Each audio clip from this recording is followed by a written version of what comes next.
convertir mi pasión por crear contenido en un negocio rentable?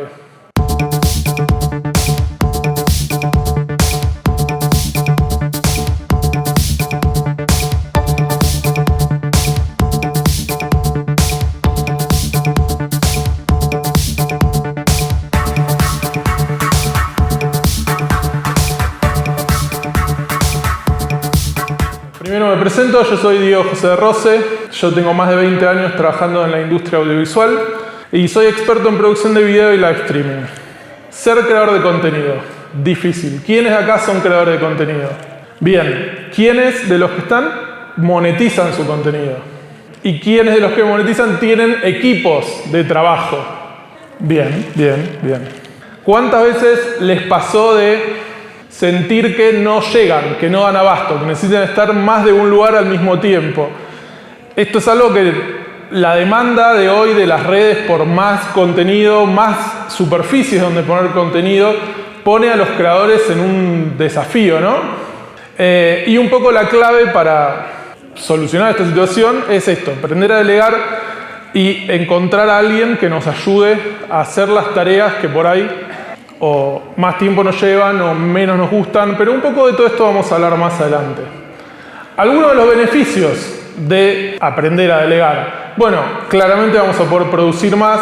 Si producimos más, vamos a ganar más dinero y también nos va a ayudar a crecer más y más rápido, porque si producimos más contenido, nuestras redes van a crecer más. Pero hablamos ya un montón de delegar. Pero, ¿de qué hablamos cuando hablamos de delegar? Bueno, según la definición, habla de traspasar la responsabilidad de un cargo o una decisión de una persona a otra, o asignar una tarea o trabajo a alguien para que lo realice.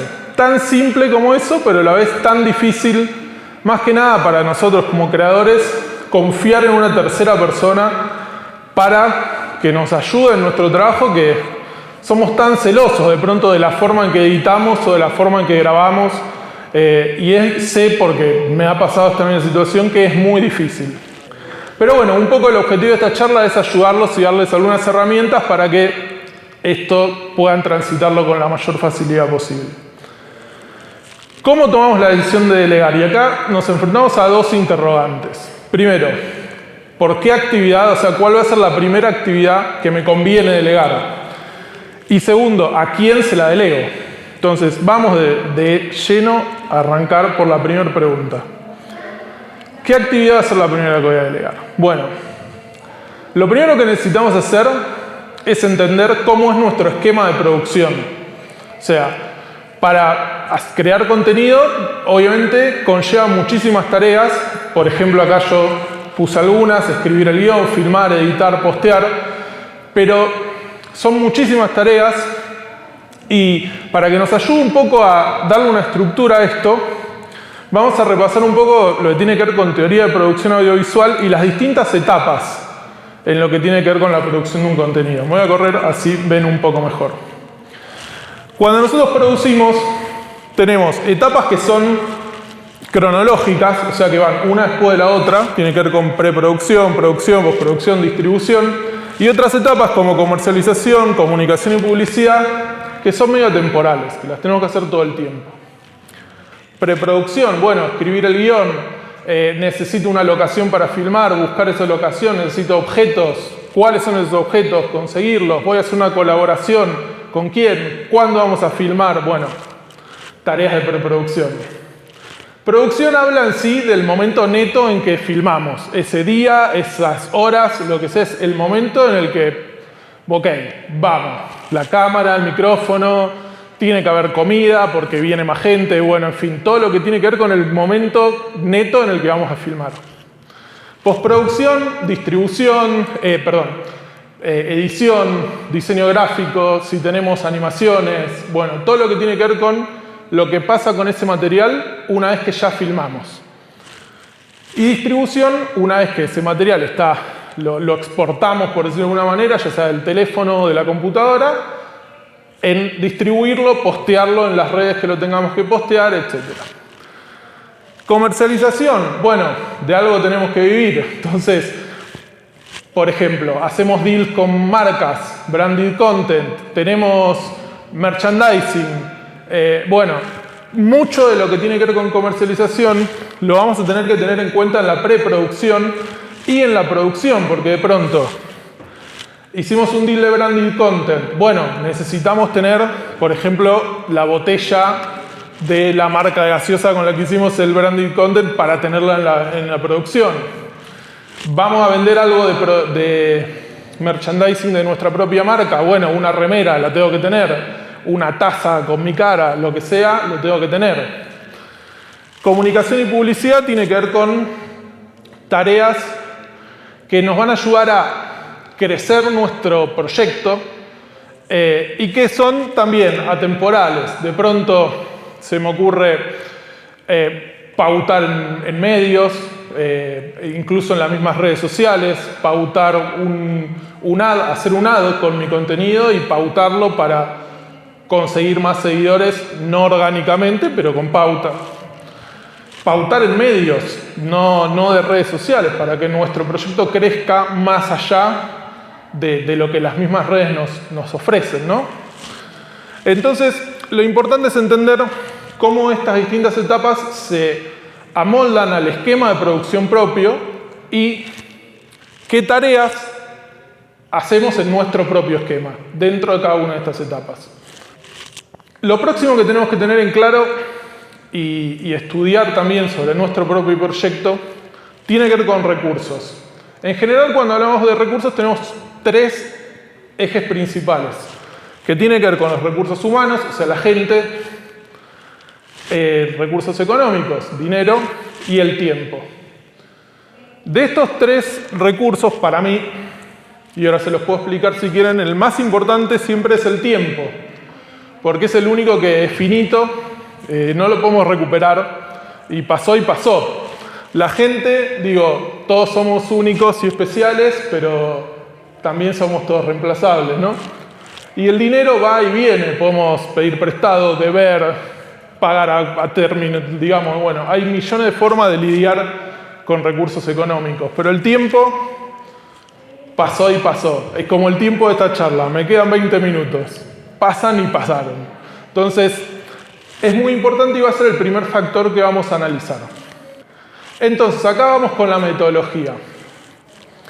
Lo primero que tenemos que hacer es listar. Vamos a hacer una lista en una hoja, en un Excel, en lo que a ustedes les sea más cómodo, con las tareas que fuimos nombrando antes. O sea, de la preproducción, producción, todas las que se amoldan al propio esquema de producción de uno. Y lo segundo que vamos a hacer, vamos a agarrar y medir. O sea, vamos a decir, por ejemplo, o en la producción de un video, o en una semana, o en un mes, registrar cuánto tiempo le dedicamos por día a cada una de esas actividades. Entonces, por ejemplo, hoy lunes, 2 horas escribí guión, 3 horas estuve organizando la filmación, 2 horas estuve editando, en fin.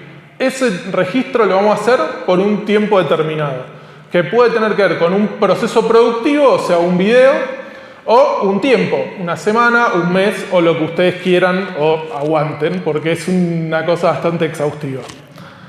Bueno, una vez que tenemos esa lista, vamos a sumar, ¿no?, todos los días y que tener en ese tiempo que medimos, ok, bueno, si dediqué, por ejemplo, en una semana 20 horas a editar, 10 horas a escribir guión, etc. Y lo que vamos a hacer, para esto es muy útil un Excel, filtrar. Entonces vamos a filtrar de manera que las tareas que más tiempo nos llevaron queden arriba y de más tiempo a menor vayan bajando. Y el otro filtro que vamos a tomar es las que menos nos gustan hacer. Entonces, una vez que tenemos en tiempo, vamos a filtrar también por cuáles son las que menos nos gustan. Y vamos a poner las que menos nos gustan arriba y así listar hacia abajo. Ahí vamos a tener un primer listado que nos va a dar unas primeras pistas de por dónde nos conviene delegar, que van a ser las tareas que más tiempo nos llevan a hacer y las que menos nos gustan. Pero hay un tercer factor que hablamos antes, tiene que ver con los recursos, que es el dinero. Todos queremos ser creadores súper famosos, exitosos, que nos vean ganando mucho dinero, pero a veces no es el caso.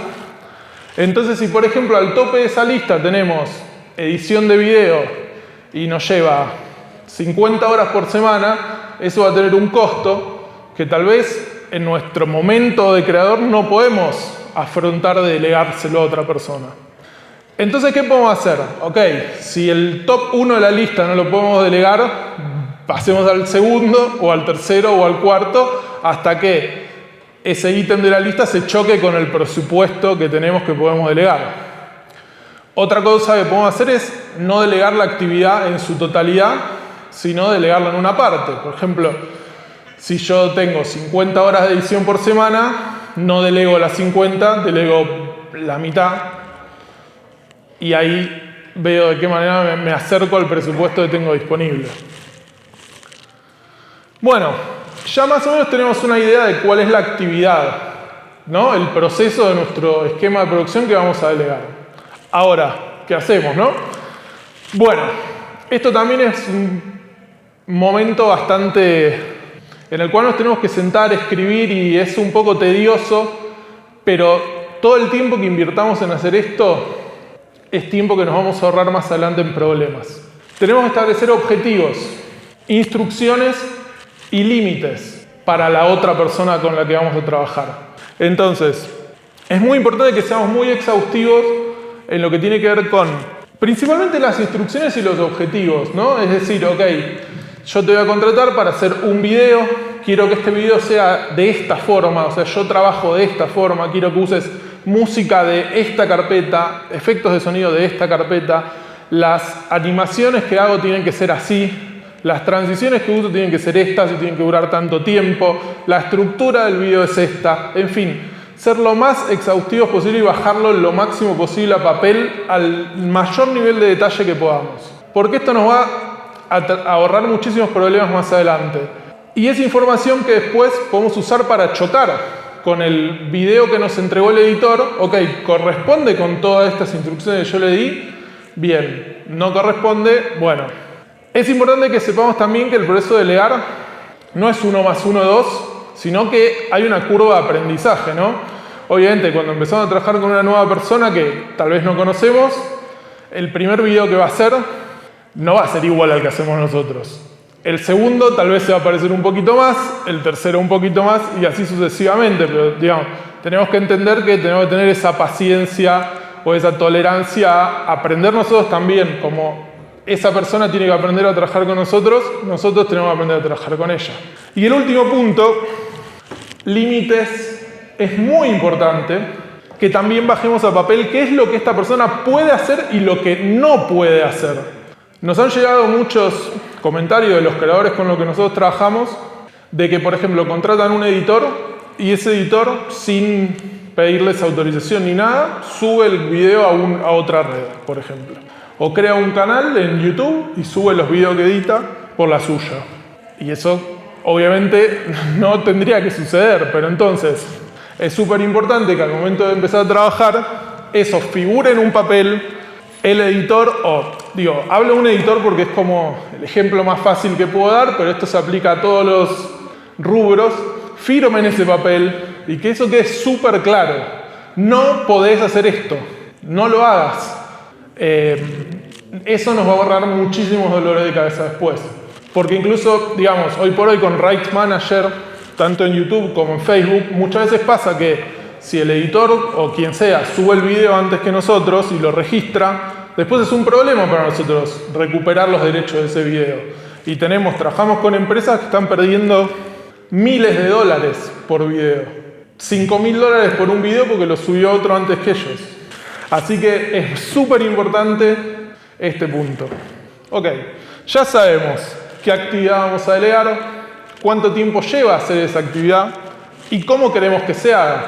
Ahora nos falta lo más importante, ¿no? Una persona que se ponga y haga esa actividad. ¿De dónde la sacamos, no?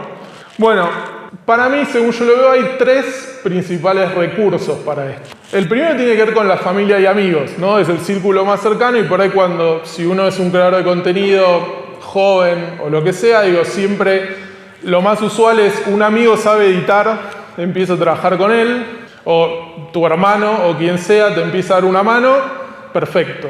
Pero en este caso, en todos los casos, pero en este caso sobre todo, es súper importante establecer todo lo que hablábamos antes.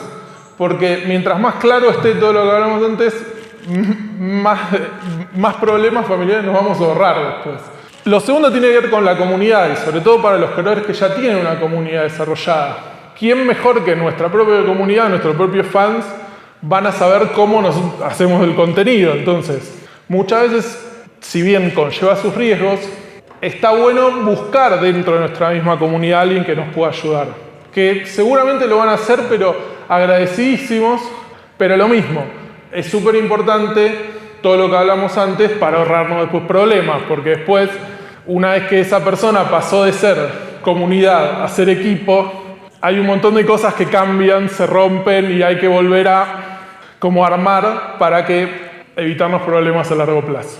El último recurso, bueno, una búsqueda laboral tradicional, ¿no? Hay miles de sitios en internet, LinkedIn, etcétera, donde uno puede publicar, necesito tal persona que haga tal cosa, y, bueno, sentarse a ver currículums y entrevistar gente. No es el que más me gusta, pero no, esta opción, sobre las otras dos, nos da como un grado más de separación con la otra persona, que a veces está bueno también tenerlo. Ya queda poquito de la presentación, pero hay algunas consideraciones que me parece que son súper importantes, porque estamos hablando de trabajo y que está bueno que las tengamos en cuenta, que tiene que ver con leyes y consideraciones laborales, ¿no? Tenemos que saber que hay distintos tipos de relaciones laborales. Una persona puede trabajar para nosotros de manera freelance, puede tener un contrato por un tiempo determinado. Por ejemplo, te contrato por este mes y termina este mes y se terminó nuestra relación laboral. O puede ser un contrato por tiempo indeterminado. Y después también tenemos distintas opciones de jornadas laborales, que en realidad este título está más o menos, pero por ejemplo, podemos tener el trabajo por objetivos, o sea, te contrato para editar un video. No importa cuánto tardas en editarlo. Vos me entregás el video y yo te pago. O te voy a pagar por tiempo de trabajo, que se puede medir en horas, en días, semanas, meses o como ustedes quieran. Y después, bueno, es súper importante esto, no nos podemos olvidar, todas las relaciones laborales muy probablemente para los creadores chicos empiecen desde la informalidad, pero tarde o temprano siempre van a tener que ir a la formalidad. Y ahí vamos a tener que tener en cuenta impuestos, cargas sociales, seguros y las leyes laborales de cada país. Entonces, cuando lleguemos a este momento es importante asesorarse un poco, por lo menos hacer una búsqueda en internet y entender cómo hacemos para registrar un trabajador en nuestro país, etcétera, ¿no? Para no tener problemas a mediano y largo plazo. Bueno, esto fue más o menos la presentación. Con Médano, como le dije antes, trabajamos con creadores, empresas, productoras, medios de comunicación, ayudándolos a desarrollar equipos de trabajo, capacitar equipos de trabajo y a desarrollar sus negocios de contenido digital y nuevos negocios de contenido digital. Así que si alguien tiene ganas de charlar con nosotros cuando terminemos, estamos súper abiertos a eso. Tenemos también algunas cositas para regalar, así que si alguno quiere, se llevan un souvenir de la charla. Y bueno, nada, agradecerles a todos ustedes. La verdad que siendo domingo a esta hora pensé que iba a haber mucha menos gente, así que les agradezco mucho por venir. Y agradecer también a la gente de Bitcoin y a Jorge de los Santos por darnos la posibilidad a mí y a Médano de estar presentes en la Bitcoin. Es un placer siempre estar acá. Así que muchas gracias a todos.